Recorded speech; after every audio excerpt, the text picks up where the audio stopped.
Green tractor scheme کے حوالے سے ہمارے کاشتکار دوست کافی دنوں سے پوچھ رہے تھے، تو ابھی ایک جو ہے وہ انفارمیشن میرے ہاتھ لگی ہے، تو میں نے اس کا پرنٹ نکالا ہے تاکہ آپ کو سٹیپ بائی سٹیپ بتا سکوں۔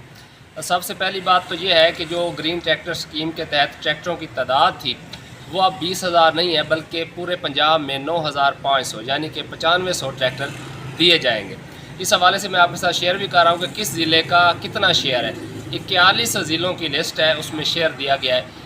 اور جو ٹریکٹر کے اوپر سبسڈی تھی، پہلے جو ایڈورٹیزمنٹ تھی اس میں 15 لاکھ روپے بتائی جا رہی تھی، مگر اب ٹریکٹر کے اوپر جو سبسڈی ہے وہ 10 لاکھ روپے ہے۔ اب اس کے لیے جو امیدوار ہے اس کے پاس زمین 1 ایکڑ سے لے کر 50 ایکڑ تک ہو، کسی بھی مالیاتی ادارے کا نہ دہندہ نہ ہو، ڈیفالٹر نہ ہو، اور اس کے علاوہ اگر اس نے پہلے کوئی قرضہ لے کر ٹریکٹر لیا ہوا ہے یا بینک سے ہی ڈائریکٹ ٹریکٹر لیا ہوا ہے تو اپلائی نہیں کر سکتا۔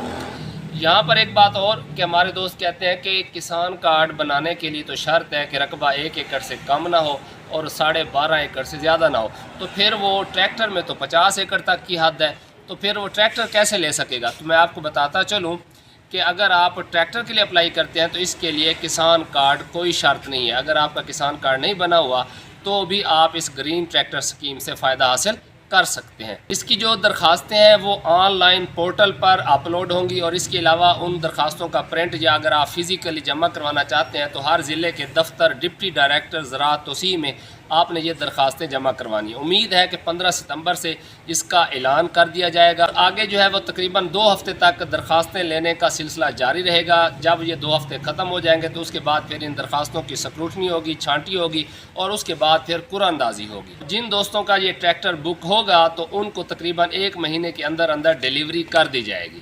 اب ٹریکٹر آپ نے کون سا لینا ہے، یہ جب آپ درخواست دے رہے ہوں گے تو آپ کے پاس مختلف آپشن ہوں گے، مختلف ہارس پاور کے جو ٹریکٹر ہیں، تو وہ آپ نے اس موقع پر ان کو ٹک کرنا ہے، سلیکٹ کرنا ہے کہ آپ کس ٹریکٹر کے لیے درخواست دے رہے ہیں۔